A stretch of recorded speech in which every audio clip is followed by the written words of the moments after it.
మీర్ చౌక్ అనగానే మీ అందరూ కూడా నిన్న జరిగిన ఘటన కళ్ళ ముందు ఇంకా కనిపించి ఉంటుంది.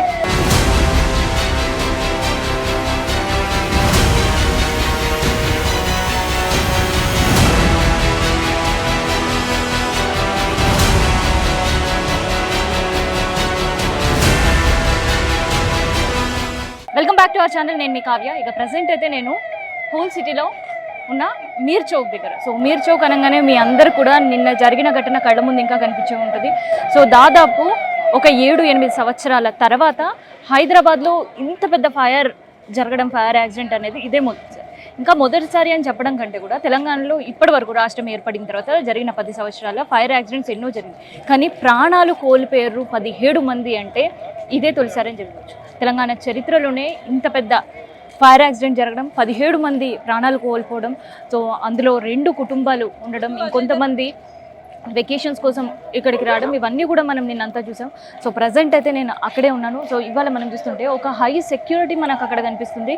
ఎందుకంటే ఈ విషయం తెలిసిన ప్రతి ఒక్కరూ కూడా ఇక్కడికి వచ్చే ప్రయత్నం చేస్తున్నారు. సో ఏదైతే మనకి ఇక్రామ్ జ్యువెలర్స్ అని కనిపిస్తుందో దాని పక్కన ఉండే కృష్ణ పర్ల్స్ దగ్గరే ఇన్సిడెంట్ అనేది చోటు చేసుకుంది.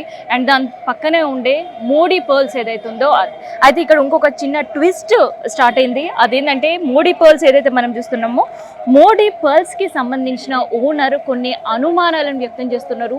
సో దానికి సంబంధించిన అనుమానాలు మాత్రమే కాదు, ఒక ఎఫ్ఐఆర్ కూడా ఇవ్వడం జరిగింది. సో అందులో ఉత్కర్ష్ మోడీ ఒక ఫిర్యాదు ఇవ్వడం జరిగింది. సో అదేంటంటే నిన్న ఉదయం 6:10 తన తండ్రి వినోద్ మోడీ అత్యవసరంగా రావాలి అని చెప్పి ఫోన్ చేసిండని, ఆ కాల్ అందుకున్న వెంటనే తండ్రి కోసం గుల్జర్ హౌస్ వరకు చేరుకున్నాడని.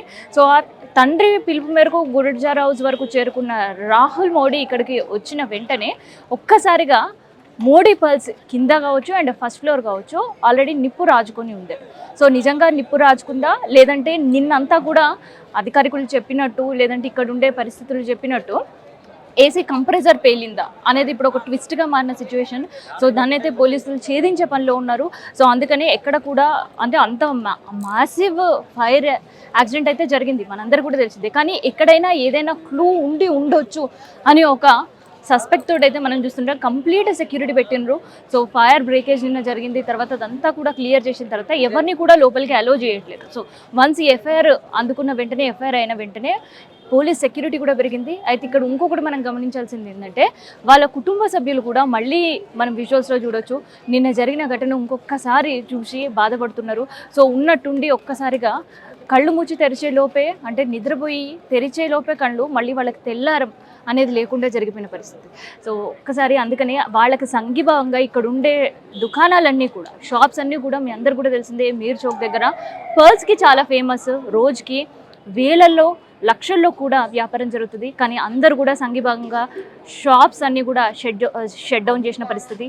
వందలాది షాపులు షట్ డౌన్ చేసి వ్యాపారులందరూ కూడా వాళ్ళకి సంఘీభావం తెలుపుతున్నారు. సో చాలామంది మనం చూస్తుంటే వాళ్ళ కుటుంబ సభ్యులని తెలిసిన వాళ్ళు అండ్ వాళ్ళకి రిలేటివ్స్ ఉండే వాళ్ళు కూడా వాళ్ళని వచ్చి ఓదార్చే ప్రయత్నం చేస్తున్నారు. సో ఎవరు ఎంత ఓదార్చినా కూడా పోయిన ప్రాణం అయితే తిరిగి రాదని తెలుసు. కాకపోతే ఇప్పుడు అందరి దృష్టి వాళ్ళు ఇచ్చిన ఎఫ్ఐఆర్ కాపీ పైనే ఉంది. నిజంగా నిప్పు రాజుకుందా, లేదంటే ఏసీ కంప్రెసర్ పేలిందా? సో వీటికి సమాధానం పోలీస్ అధికారులే చెప్పాల్సి ఉంటుంది. కాకపోతే మోడీ కుటుంబ సభ్యులు మాత్రం ఇది ఒక ప్లాన్ అయ్యి ఉంటుంది, లేదంటే ఫైర్ యాక్సిడెంట్ కాదు అనే వాదన అయితే వినిపిస్తున్నారు. సో వాళ్ళతో మాట్లాడే ప్రయత్నం అయితే ఈహాటీవీ చేసింది. కాకపోతే కుటుంబ సభ్యులను కోల్పోయిన దుఃఖంలో వాళ్ళు ఉన్నారు. సో కేవలం వాళ్ళని విజువల్స్లో మాత్రమే మనం చూడొచ్చు. అందులో మనకి ఏదైతే white colour dress, black colour స్పెట్స్తో కనిపిస్తుంది అమ్మాయి. సో అమ్మాయి పూర్తిగా నిన్న జరిగిన సంఘటనకి సాక్షిగా ఉంది. సో పోలీసులు విచారణలో కూడా హాజరవుతున్న పరిస్థితి. సో చార్మినార్ పిఎస్ పరిధితో ఈ ఎఫ్ఐఆర్ కూడా నమోదైన పరిస్థితి. సో అందుకనే కుటుంబ సభ్యులందరూ కూడా ఇక్కడికి రావడం, మళ్ళీ ఆ పరిస్థితులను చూసి దుఃఖసాగరంలో మునిగిపోయినారు. వీళ్ళందరూ కూడా మళ్ళీ చార్మినార్ పిఎస్కి చేరుకున్న పరిస్థితి అయితే మనం చూస్తున్నాం. సో ఇది ప్రజెంట్ మోడీ జ్యువెలర్స్ దగ్గర ఉండే సిచ్యువేషన్. అయితే నిన్న మనం విజువల్స్లో చూడొచ్చు, ఈ సమయానికి ఇదంతా కూడా దుఃఖసాగరంలో మునిగిపోయింది. చాలామందిని వికట జీవులుగా లోపల నుంచి తీసుకొస్తున్న పరిస్థితి మనం ఇదంతా చూసినాం.